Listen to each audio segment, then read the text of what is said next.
그러한 위험에 노출되어 있을 때 그 위험에 어떻게 하면 좀 대처를 할 수 있겠느냐라고 해서 같은 위험입니다. 같은. 이 보험이라고 하는 것은 동일한 위험이에요. 동일한 위험. 같은 위험에 놓여 있는 다수인이 하나하나 또는 이 추상적 공동체. 자, 이걸 위험단체라고 합니다. 같은 위험에 놓여 있는 사람들이 위험단체를 구성하게 되고요. 그죠? 자, 이런 위험단체를 구성해서 여기에서 자, 보험료라는 금액을 각출하게 됩니다. 보험단체의 보험 가입자들이 료를 각출하게 되고 이 보험료를 자, 보험자라고 합니다. 보험자. 뭐 우리가 이제 보험편에서는 보험회사가 되겠습니다만 보험자가 이 기금을 모아가지고 여러 형태로 운영도 하고 자, 그러다가 보험 사고가 발생하게 되면 이 보험료에 해당 일정한 약정한 금액 당사자 계약에 따라서 자, 보험금을 지급하게 됩니다. 보험금. 보험금을 지급하게 되고 자, 그렇게 함으로써 이 경우에 위험에 대처해 나가자라고 하는 것이 보험이다라고 평가 내리면 됩니다. 자, 그래서 우리 상법 보험편에서는요. 638조에서 보험이 이 경우에 재산이나 생명이나 또는 신체에 관하여 불확정 사고가 발생합니다. 불확정. 확정된 사고가 되면 안 되는 것이고요. 불확정 사고가 발생했을 때, 자, 여기에 대해서, 자, 보험금. 이게 현금일 수도 있고, 현물일 수도 있고요. 의료보험이라면 의료 시술일 수도 있는 겁니다. 자, 그랬을 때, 여기에 지급함으로써 이제 효력이 나타나게 되는데요. 자, 우리가 이 보험이라고 했을 때 크게는 손해보험과 임보험 이렇게 두 가지가 나누게 됩니다. 그런데 자, 우리 교재에서 나오고 있지만 큰 가로 2번에 이렇게 손해보험과 임보험에 대해서 손해보험도 그렇고요. 자, 임보험도 그렇고요. 그죠? 보험편에서는요. 이거를 자, 이론적으로 규정하고 있다. 이론적. 자, 요게 이제 이론적. 이론적이 아니고 다원적도 아니고 이론적으로 규정하고 있다. 요게 이제 보험의 의 파트에서 시험에 나오는 단어 지문입니다. 법이라고 하는 것은 제가 이제 잘 말씀드리는 그런 지문들이 시험에 잘 나오니까 요 이론적이라는 말씀을 잘 기억하시면서 자, 그럼 우리가 이제 보험이라고 하는 것을 공부해 나가려고 하는데 자, 보험이 순기능이 있고 역기능이 있다라고 하는 거죠. 뭐 이 세상 모든 사물들이 순기능과 역기능이 있는데요. 자, 보험의 순기능은 뭡니까? 이렇게 같은 위험자 단체가 미리 각출해서 사고 발생하면 보험금 받고, 그죠? 자, 그러면 이 경우에 경제적 안정을 도모할 수 있다. 경제적 안정, 그죠? 세상 살아가면서 병에 걸리면, 뭔가 일을 못하면, 이 경우에 급여가 없으면 죽을 수밖에 없는 상황에서 보험금이 보존해 준다면 대단한 어떤 안정을 도모할 수 있고요. 자, 그리고 이제 보험자가 보험료를 모아서 여러 가지 대출도 하고 주식에도 투자하고 자, 금융시장에 공급하는 이러한 기능을 합니다. 자, 그러다 보니까 이 보험료가 자본의 형성, 그죠? 이런 어떤 기능도 하게 되는 거죠. 형성과 공급이라고 나오고 있는데 자, 그리고 이 보험회사들이, 또 그러한 보험료를 모아가지고 빌려주기도 해요. 그러면, 이 경우에 신용의 수단도 되는 것이다. 자, 이렇게 평가할 수 있고요.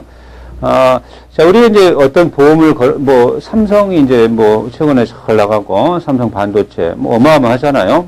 그런데 반도체를 몇천억 달러를 수출하는데 보험에 가입하면 제1 보험자가, 굉장히 이윤보다는 많이 감소하죠.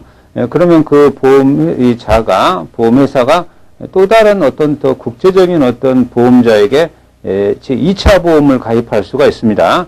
자, 그렇게 하다 보니까 위험의 국제적 분산이다. 이런 어떤 측면도, 나타나게 된다. 그죠? 위험의 국제 분산. 이거는 우리가 이제 좀 상식적 측면이니까 제목만 좀 말씀드리시면 되겠죠.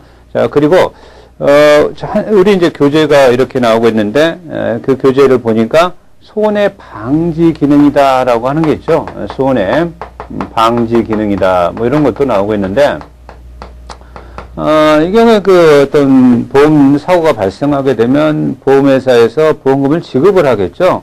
예, 지급을 하고 그 보험 사고의 원인 등을 면밀히 조사하게 됩니다. 이 보험의 굉장히 어떤 중요한 하나의 원리가, 이 경우에 있어서 이 보험사고가 발생했을 때, 자, 그 보험사고에 적정한 객관적 보상이 들어가야 되는 겁니다.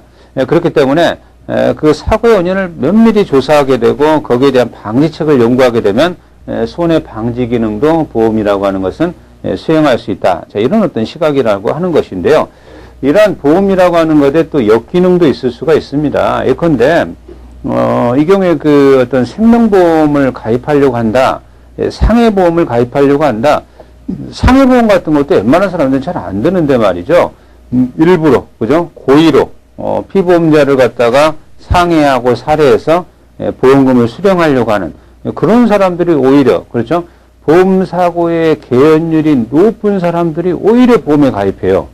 그럼으로써 이 경우에 자, 역선택, 오히려 보험사고가 높은 사람들이 보험에 가입함으로써 역선택의 문제가 발생할 수 있습니다. 역선택. 이것은 이제 굉장히 보험의 단적인 측면, 역적인 기능이다. 자, 이렇게 말을 할 수 있죠. 높은 위험을 가진 보험 계약자들이 오히려 보험을 선호한다. 역선택의 문제가 발생할 수가 있다. 자, 이런 어떤 내용을 우리가 이제 기억할 수 있고요. 자, 교재에서 보험의 원리가 나오고 있죠. 자, 뭐 지금까지는 이제 보험의 어떤 기초적인 내용을 공부했고요. 이 보험의 원리는 시험에 좀 나올 수 있습니다. 중요한 원리가 되거든요. 자, 보험의 원리 중에 첫 번째가 나오는 게, 자, 우리 교재에서 대수의 법칙이다. 자, 이런 어떤 평가가 나오고 있죠. 단어가 나오고 있죠. 대수의 법칙. 자, 그래서 이 대수의 법칙이다라고 하는 것은, 지금 이 보험사고라고 하는 것이, 보험료를 납입해서 보험사고가 발생한 보험금을 지급하는데요. 자, 그렇다면, 이 경우에 개개인에게는 불확정적 사고, 우연히 발생하는 그런 사고이죠. 그런데 이용자 단체를 봤을 때에는 그 어떤 개인의 입장에서는 평생에 한번 사고가 당할지 말지 불확정적인 사고인데, 이용자 단체 내 동일 단체 내에서는 그 사고의 발생률이 예측할 수 있더라 말이죠. 그죠? 자, 이 대수의 법칙이라고 하는 것은 굉장히 중요한 하나의 원리가 되겠는데, 보험에 있어서는 이용자 단체 내에서는 어느 정도 사고의 개연성이 있더라. 뭐 대한민국의 평균 50세가 특정 어떤 위암에 걸릴 확률이 뭐 3%더라, 5%더라. 이렇게, 자, 대수의 법칙은 위험자 발생 단체에서, 자, 사고 발생률을 예측할 수 있다. 예측 가능하다. 이것을 대수의 법칙, 자, 이렇게 표현하게 되는 것이고요. 자, 두 번째 나오는 수지 균등의 원칙, 자, 여기 나오고 있죠. 수지 균등의 원칙이다라고 하는 거 굉장히 중요한 원칙인데요. 그죠? 수지 균등의 원칙이라고 하는 것은 요 대수의 법칙, 발생률을 예측해서 그 발생률을 예측한 그 예측률에 기음해서, 자, 보험료를 갖다가 징수하게 되고, 자, 그 보험료를 모아서, 자, 이 경우에, 자, 보험금을 지급하게 되는 거예요. 그러니까, 이 경우에 사고 발생 확률을, 대수의 법칙의 발생률을 예측해서, 자, 이 예측된 이 사고율에 대해서 보험금을 지급하는, 그죠?